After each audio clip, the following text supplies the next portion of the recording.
بسم الله الرحمن الرحيم. السلام عليكم ورحمة الله وبركاته. حبايبي أصحابي، ازيكم عاملين ايه؟ يا رب تكونوا بسلامة وبصحة جيدة. يلا نعمل اي غدا بسيط كده مع بعضينا النهاردة. طبعا شكله عرفتوا الأكل ايه طبعا.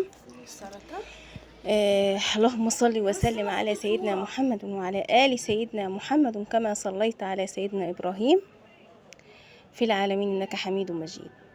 يلا نعمل مع بعضينا حاجة بسيطة خالص خالص خالص خالص وسهلة جدا جدا نعملها مع بعضينا. هنجيب فرخة، طبعا بنجيبها متنضفة جاهزة. بنقوم سلقينها عادي جدا. وبعد ما سلقناها احنا بندردش مع بعض على فكرة، مش بنقول الأكلة، يعني الأكلة احنا عاملينها مع بعض قبل كده في فيديو قبل كده وكانت سهلة. ايوه، دلوقتي هنعمل ملوخية خضراء اللي احنا مفرزرينها مع بعضينا. حطيت معلقة توم كبيرة في الكسرولة دي، وبحط معلقة زيت، وبعدين هشوح التوم ده، حمره كده لغاية ما ياخد لون. دي معلقة زبدة كبيرة او سمنة كبيرة على حسب حبك للحاجة. هنحط معلقة كزبرة كبيرة. بقولك اعملي لي لايك، عاوزين نعمل لايك للفيديو ده ونوصله لأكبر لايكات، وانا بتشجع بيكم بوجودكم معايا وباشتراكاتكم ليا. دي الملوخيه اللي كنا مفرزرينها مع بعض قبل كده. دي حطيت كده معلقه كزبره كبيره،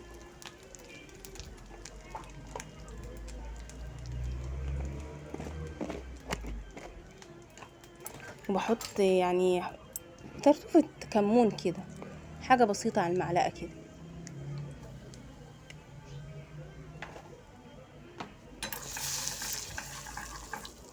الأذان بيأذن، الله أكبر الله أكبر، أشهد أن لا إله إلا الله وأشهد أن محمدا رسول الله.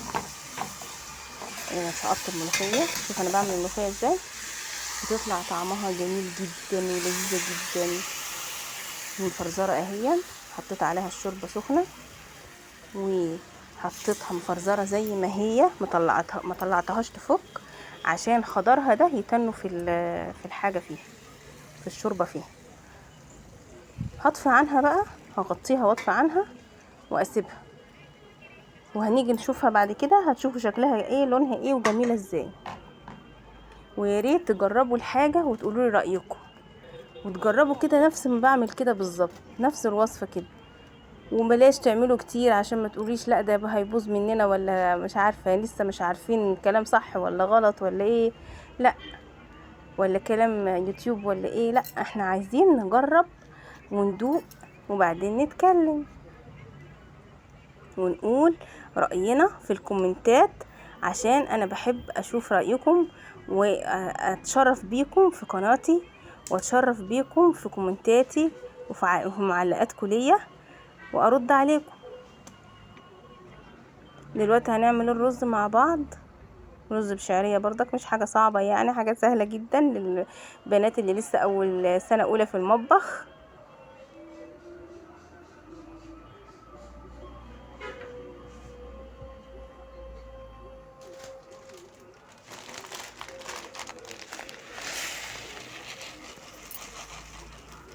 نزلنا بالشعرية، هنحمرها كويس، نشوحها كويس في السمنة، ونحط عليها قصدي في الزيت، وبعدين نحط عليها معلقة سمنة. انا بحب اشتغل بالزبدة، نحط معلقة زبدة ونحمرها لغاية ما يبقى لونها ذهبي كده. بعدين ننزل على الرز. كنت نفسي تسمعوا الطشة. الله اكبر الله اكبر، اشهد ان لا اله الا الله واشهد ان محمدا رسول الله. اللهم صل وسلم على سيدنا محمد. لا اله الا انت سبحانك اني كنت من الظالمين. تمام كده يا بنات. حمرنا شوحنا، لازم نشوح الرز شوية في الزيت والسمنة يتشبع منهم، بحيث ان كله يبقى بيلمع قدامنا بحيث ان كله يبقى لونه جميل كده ماشي. وبعدين علشان ما يعجنش مننا ولا ايه يبقى كتلة كده. دلوقتي بنزود الشوربة. انا بحط مية نص، يعني عندي شوربة بزيادة فاقوم بحط مية على شوربة. الشوربة يدوب تغطيه، عودي نفسك تغطي الحاجة يدوب بعقلة حاجة معقولة من الاصبع كده. تمام، نغطيه يستوي بقى براحته. تعالوا نشوف الملوخية بقت على شكلها ايه وجمالها. شفتوا بقى فكت وبقت خضرة وجميلة ازاي. بوريها لكم اهي في خضرها، شايفين الخضار جميل ازاي. دي اللي كنا مفرزرينها سوا مع بعضينا. شوف انا كنت حطاها كتلة تلج ازاي، دلوقتي فكت وبقت جميلة ازاي، ولا طعمها بقى خطير. والفرخة حمرناها وطلعت اهي.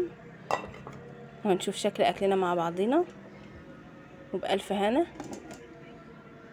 للي كل وله نصيب فيه. بسم الله ما شاء الله، اللهم صل على سيدنا محمد في الملأ الاعلى الى يوم الدين. ودي شكل الملوخيه، ادي شكل ملوخيتنا، وادي شكل فرختنا، وادي شكل رزنا مفلفل جميل، وطبق سلطه جنب الاكل الجميل ده. وبألف هنا وشفا. وتعالوا اتفضلوا كلوا معانا يا حبايبي اصحابي، واعملوا لايكات وانزلوا اشتركوا في قناتي. والسلام عليكم ورحمه الله وبركاته.